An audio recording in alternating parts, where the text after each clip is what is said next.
ବହୁତ ପୁରୁଣା ଦିନର କଥା। ଗୋଟିଏ ଗାଁରେ ସାଧବ ଓ ସାଧବାଣୀ ରହୁଥିଲେ।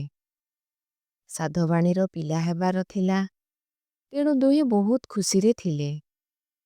ଦିନେ ସାଧବାଣୀର କଲମ ଶାଗ ଖାଇବା ପାଇଁ ମନ ହୁଏ। ସେଇଠୁ ସାଧବ ପୋଖରୀ ତୁଠକୁ ଶାଗ ଆଣିବା ପାଇଁ ବାହାରି ଗଲେ। ପୋଖରୀକୁ ଯାଇ ଶାଗ ଦେଖିଲେ, ଶାଗ ତ ବହୁତ ସୁନ୍ଦର ହେଇଛି। ସେ ପୋଖରୀ ଭିତରକୁ ଶାଗ ତୋଳିବା ପାଇଁ ଗଲେ। ଶାଗ ତୋଳୁ ତୋଳୁ ଗୋଟିଏ କୁମ୍ଭୀର ସାଧବର ଗୋଡ଼କୁ ଝାମ୍ପି ମାଡ଼ି ବସିଲା। ସାଧବ ଜୋର ଜୋର ସେ ରଡ଼ି ଛାଡ଼ିଲେ ଓ କହିଲେ, କୁମ୍ଭୀର ମଉସା, ମୋତେ ଛାଡ଼ି ଦିଅ। ମୋ ସ୍ତ୍ରୀର ପେଟରେ ପିଲା ଅଛି ବୋଲି ସେ କଲମ ଶାଗ ଖାଇବା ପାଇଁ ମନ କରିଛି। ମୁଁ ନ ଗଲେ ସେ ଦୁଃଖରେ ମରିଯିବ। ତା ପେଟରେ ପିଲା ବି ମରିଯିବ।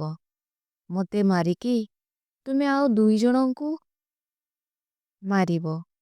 କେତେ ବଡ଼ ପାପ ମୁଣ୍ଡେଇବ କହିଲ? କୁମ୍ଭୀର କହିଲା, ପେଟ ପୋଡ଼ି ଯାଉଥିଲେ ପାପ ପୁଣ୍ୟକୁ କିଏ ଦେଖୁଛି? ସାଧବ କହେ, ମୋତେ ଛାଡ଼ି ଦିଅ। ତୁମେ ଯାହା ମାଗିବ ମୁଁ ଦେବି। ଏହା ଶୁଣି କୁମ୍ଭୀର ମନେ ମନେ ଭାବିଲା, ଭଲ ସୁଯୋଗ ତ ଇଏ। ମୋର ତ ବୟସ ଖସି ଆସିଲାଣି। ୟା ପୁଅକୁ ମାଗିଲେ ତ ସିଏ ମୋର ଯତ୍ନ ନେବ। କିନ୍ତୁ ପୁଅ ବଡ଼ ହେଲେ ତ ମୋତେ ଛାଡ଼ି ଚାଲିଯିବ। ଝିଅ ହେଲେ ବାଧ୍ୟ ହୋଇ ରହିବ, ମୋର ଯତ୍ନ ନେବ।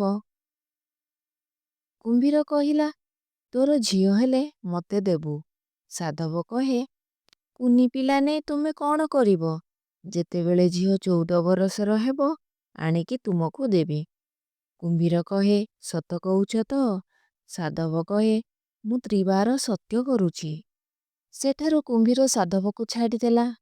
ସାଧବ ଡରି ଶୀଘ୍ର ଘରକୁ ଆସି ସାଧବାଣୀକୁ ସବୁ କଥା କହିଲେ। ସାଧବାଣୀ ଶୁଣି ବହୁତ ମନ ଦୁଃଖ କଲେ। କିଛି ଦିନ ଗଲା ପରେ ସାଧବାଣୀ ଏକ ସୁନ୍ଦର ଝିଅକୁ ଜନ୍ମ ଦେଲେ। ତାର ନାମ ଦେଲେ ଲଳିତା। ଲଳିତା ଦେଖିବାକୁ ଖୁବ୍ ସୁନ୍ଦର ଥିଲା। ପ୍ରତିଦିନ ସାଧବାଣୀ ଲଳିତାକୁ ସାଙ୍ଗରେ ନେଇ ଶାହାଡ଼ା ଗଛକୁ ପୂଜା କରିବା ପାଇଁ ଯାଉଥିଲେ ଓ ପ୍ରାର୍ଥନା କରୁଥିଲେ, ମା ଶାହାଡ଼ା ଦେବୀ, ମୋ ଝିଅକୁ ସବୁବେଳେ ରକ୍ଷା କରିବୁ। ଏମିତି ଦିନ ଗଡ଼ିଲା। ଲଳିତାକୁ 14 ବର୍ଷ ହେଲା। ସାଧବ ଓ ସାଧବାଣୀ ଲଳିତାର ବାହାଘର କରିବା ପାଇଁ ସ୍ଥିର କଲେ। ଦିନେ ଗାଁରେ ବହୁତ ଝଡ଼ ବାତ୍ୟା ହେଲା। ବର୍ଷା ଝଡ଼ରେ ଗାଁର ଲୋକମାନଙ୍କର ଫସଲ ନଷ୍ଟ ହେଇଗଲା। ବର୍ଷା ଯୋଗୁଁ ନଈ ପୋଖରୀ ପାଣି ଜମିକୁ ଉଠି ଆସିଲା। ସାଧବ ମଧ୍ୟ ତାଙ୍କ ଫସଲ ଦେଖିବା ପାଇଁ ଜମିକୁ ଯାଇଥିଲେ। ଏମିତି ହଠାତ୍ ସେ କୁମ୍ଭୀରକୁ ଦେଖିଲେ।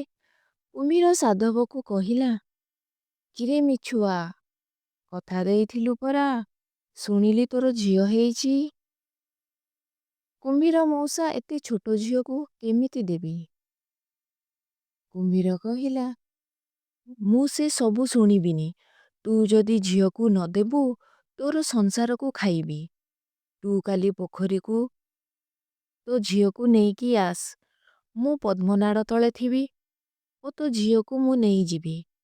କୁମ୍ଭୀର କଥା ଶୁଣି ସାଧବ ହଁ କହିଲା। ଆରଦିନ ସାଧବ ଲଳିତାକୁ ସାଙ୍ଗରେ ନେଇ ପୋଖରୀ ତୁଠକୁ ଗଲେ ଓ ଲଳିତାକୁ ସେଠାରେ ଏକା ଛାଡ଼ି ଚାଲି ଆସିଲେ। କିନ୍ତୁ ଲଳିତା ଏ ବିଷୟରେ କିଛି ବି ଜାଣିନଥିଲା। ଲଳିତା ହଠାତ୍ ପୋଖରୀରେ ସୁନ୍ଦର ପଦ୍ମଫୁଲକୁ ଦେଖି ପୋଖରୀ ଭିତରକୁ ଧୀରେ ଧୀରେ ଚାଲିଯାଏ। କିନ୍ତୁ ଲଳିତା ଯେତେ ପଦ୍ମ ପାଖକୁ ଯାଏ, ପଦ୍ମ ସେତିକି ଘୁଞ୍ଚି ଘୁଞ୍ଚି ଯାଏ। ଏମିତି ଲଳିତା ବହୁତ ଗଭୀରକୁ ଚାଲିଯାଏ। ହଠାତ୍ କୁମ୍ଭୀର ତାକୁ ପାଣି ଭିତରକୁ ଟାଣି ନିଏ। ଲଳିତା କୁମ୍ଭୀରକୁ ଦେଖି ଭୟରେ ତାର ବାପାକୁ ଡାକୁଥିଲା। କୁମ୍ଭୀର କହିଲା, ଚୁପ୍, ତୋର ବାପ ତୋତେ ମୋ ପାଖରେ ଛାଡ଼ିଦେଇ ଚାଲିଗଲା। ଆଜିଠୁ ତୁ ମୋର ସେବା କରିବୁ। ଲଳିତା ଡରି ହଁ କହିଲା। ସେଇଦିନ କୁମ୍ଭୀର ଲଳିତାକୁ ପୋଖରୀରେ ବନ୍ଦୀ କରି ରଖିଲା। କୁମ୍ଭୀର ଖାଦ୍ୟ ପାଇଁ ଲଳିତା ନିତି ଛେଳି କୁକୁଡ଼ା ବତକ ଆଣିଦେଲା। ହେଲେ ଦିନେ କୁମ୍ଭୀର ଅଡ଼ି ବସିଲା ମଣିଷ ଛୁଆ ପାଇଁ। ଲଳିତା ରୋକଠୋକ ମନା କରିଦେଲା, ମୁଁ ମଣିଷ ଛୁଆ ଆଣିପାରିବି ନାହିଁ। ତୋର ଯଦି ମଣିଷ ଛୁଆ ଖାଇବା ପାଇଁ ଇଚ୍ଛା ହେଉଛି ତୁ ମୋତେ ଖା। କୁମ୍ଭୀର ରାଗିଯାଇ କହିଲା, ମୋତେ ରଗାନା କହୁଛି, ନହେଲେ ମୁଁ ତୋତେ ଖାଇବି। ଲଳିତା କହିଲା, ତୁମେ ତ ବୁଢ଼ା ହେଇଗଲଣି, ତୁମ ଦାନ୍ତ ଗୁଡ଼ାକ ଦୁର୍ବଳ ହେଇଗଲାଣି। ତୁମେ ଆଗ କମାର ପାଖକୁ ଯାଇ ଦାନ୍ତ ବଜେଇକି ଆସ, ତାପରେ ମୋତେ ଖାଇବ। ସେ ପର୍ଯ୍ୟନ୍ତ ମୁଁ ଏଠି ଅପେକ୍ଷା କରିଛି। ଲଳିତା କଥା ଶୁଣି କୁମ୍ଭୀର ହଁ କହି ସେଠୁ ଚାଲି ଆସିଲା।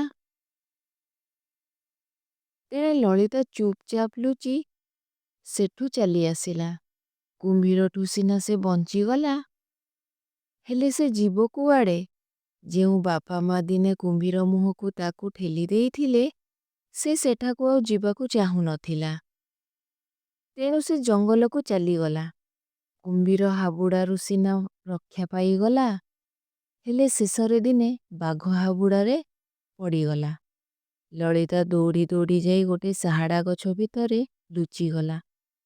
ଏଇ ସମୟରେ ଶିକାର ପାଇଁ ଆସିଥିବା ଜଣେ ରାଜକୁମାର ଏସବୁ ଦେଖୁଥିଲେ ଓ ମନେ ମନେ ସ୍ଥିର କରିନେଲେ ଯେ ସେ ସେଇ ସାହାଡ଼ା ଗଛକୁ ବାହା ହେବେ। ରାଜକୁମାର ସେଇ ସାହାଡ଼ା ଗଛକୁ ନେଇ ତାଙ୍କ ରାଜ୍ୟ ଉଦ୍ୟାନରେ ଲଗାଇଲେ ଓ ସେଇ ସାହାଡ଼ା ଗଛ ସାଙ୍ଗରେ ବାହା ହେଲେ। ପ୍ରତ୍ୟେକ ଦିନ ଲଳିତା ସେ ସାହାଡ଼ା ଗଛରୁ ଆସି ରାଜଉଆସକୁ ପଶେ ଓ ସକାଳ ହେବା ପୂର୍ବରୁ ପୁଣି ଯାଇ ସେଇ ସାହାଡ଼ା ଗଛରେ ପଶିଯାଏ। ଏମିତି ଗୋଟିଏ ଦିନ ଲଳିତା ସକାଳେ ସାହାଡ଼ା ଗଛ ଭିତରକୁ ଯିବା ପାଇଁ ରାଜଉଆସରୁ ବାହାରିଲା। ଦେଖିଲା ତାର ସାହାଡ଼ା ଗଛ ଜଳି ପାଉଁଶ ହେଇଯାଇଛି। ସେଠାରେ ଲଳିତା ବହୁତ କାନ୍ଦିଲା ଓ କହିଲା, ମୋ ଘର କୁଆଡ଼େ ଗଲା, ଏବେ ମୁଁ କୁଆଡ଼େ ଯିବି? ଏହି ସମୟରେ ରାଜକୁମାର ଆସିଲେ। ଲଳିତାର ଲୁହ ପୋଛି ଦେଇ କହିଲେ, ତୁମ ଘର ଏଇ ରାଜଉଆସ।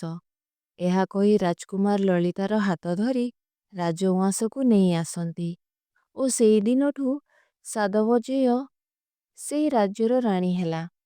ସତରେ ତ ରାଜା ସେଇ ସାହାଡ଼ା ଗଛକୁ ପୋଡ଼ି ନଥିଲେ, ସେଇ ସାହାଡ଼ା ଗଛକୁ ନେଇ ଜଙ୍ଗଲରେ ଛାଡ଼ି ଦେଇ ଆସିଥିଲେ ଓ ସେଇ ଜାଗାରେ କିଛି ନଡ଼ାକୁଟା ଜଳେଇ ପାଉଁଶ ରଖି ଦେଇଥିଲେ। ଲଳିତାର ମନ ଟିକେ ଦୁଃଖ ହେଇଥିଲା ସତ, କିନ୍ତୁ ମନ ଲାଖି ବର ଓ ରାଜ୍ୟର ରାଣୀ ହେଇଥିବାରୁ ସେ ବହୁତ ଖୁସି ଥିଲା।